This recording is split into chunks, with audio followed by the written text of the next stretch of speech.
তান্ত্রিকের কথা শুনে সাত ফলের গাছটা বলতে থাকে, আমি সাহায্য করব তোমাদের। ওই তান্ত্রিকের থেকে বাঁচতে আমি তোমাদের সাহায্য করব। ওই তান্ত্রিক যাতে আমার মতো আর কাউকে কষ্ট দিতে না পারে। সাহায্যকারী সাত ফলের গাছ জাদু করে তার শরীরে একটা কঠোর প্রকট করে। তোমরা তাড়াতাড়ি আমার এই কোঠরে প্রবেশ করো। টুকি পারুল আর কিছু না বলে কোঠরে প্রবেশ করে।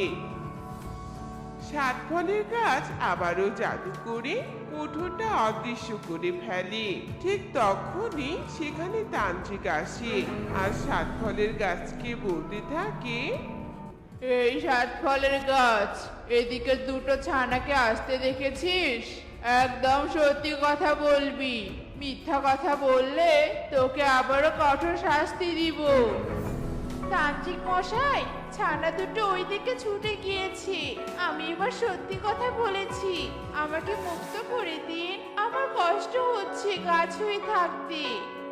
তোকে মুক্ত করব, তবে এখন না, পূর্ণিমার রাতে শক্তি অর্জনের পর। নয়তো তোকে এখন মুক্ত করলে তুই আমার কাজে বাধা দিবি। থাক, আমি আসছি। তান্ত্রিক সাত ফলের গাছের বলা রাস্তাটার দিকে ছুটতে থাকে। এদিকে গাছ তার কোঠর থেকে টুকি আর পারুলকে বাহিরে প্রকট করে। এরপর টুকি গাছকে বলতে থাকে, সাহায্যকারী সাত ফলের গাছ, তুমি অনেক ভালো গো। তবে আমাদের একটা কথা বলবে? তুমি তখন তান্ত্রিককে কেন মুক্ত করতে বলেছিলে বলো না? ওই দুষ্টু তান্ত্রিক বনের পাখিদের বলি দিয়ে শক্তি অর্জন করতে চায়। আমি একটা জাদুকর্ণী পাখি।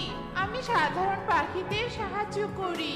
তান্ত্রিকের এই কথাটা জানতে পারার পর আমি ওকে বাধা দিই, যার ফলে ও আমাকে এই সাত ফলের কাছে পরিণত করে।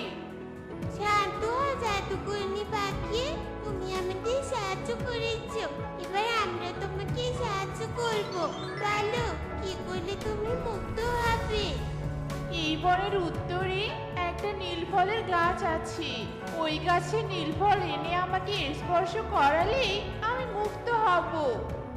তুমি একটু অপেক্ষা করো, আমি এক্ষুনি আসছি, কেমন?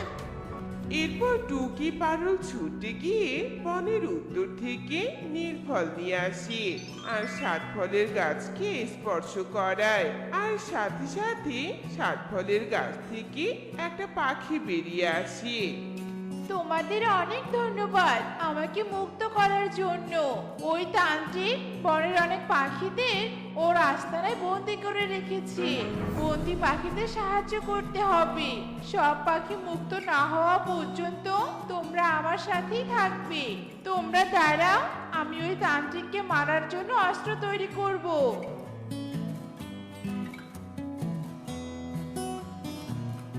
চলো, ওই তান্ত্রিকের আস্তানায় চলো। ওকে মারার অস্ত্র তৈরি হয়েছে।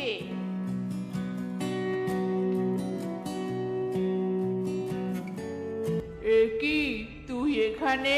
কে তোকে মুক্ত করলো? এই দুই ছানাই আমাকে মুক্ত করেছে। আজ তোর শেষ দিন তান্ত্রিক। তোর স্বপ্ন চিরদিনের জন্য শেষ করব আমি আজ। পারবি না, তোকে আবারও কঠোর শাস্তি দিব। এবার তোকে গাছ না, মেরেই ফেলবো। তান্ত্রিক এই বলে যেই না জাদুকর্ণীর ওপর আক্রমণ করতে ধরে, ঠিক তখনই জাদুকর্ণী তার হাতে থাকা অস্ত্রটা তান্ত্রিকের পেটে ঢুকিয়ে দেয় আর তান্ত্রিক অদৃশ্য হয়ে যায়। এরপর জাদুকর্ণী বন্দি পাখিদের মুক্ত করে। তোমাদের বনে আর কোনো বিপদ দেখা দিলে আমাকে স্মরণ করো, কেমন? আমি চললাম এখন।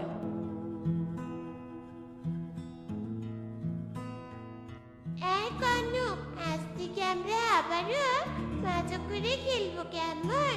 চলো সবাই যে যার বাড়িতে ফিরে যাই এবার। ওরা যে যার বাড়িতে ফিরে যায়।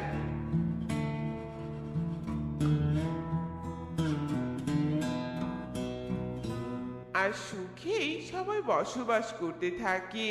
তো বন্ধুরা, আমাদের আজকের এই গল্পটি তোমাদের কাছে কেমন লেগেছে তা কমেন্টে জানাতে ভুলো না কিন্তু।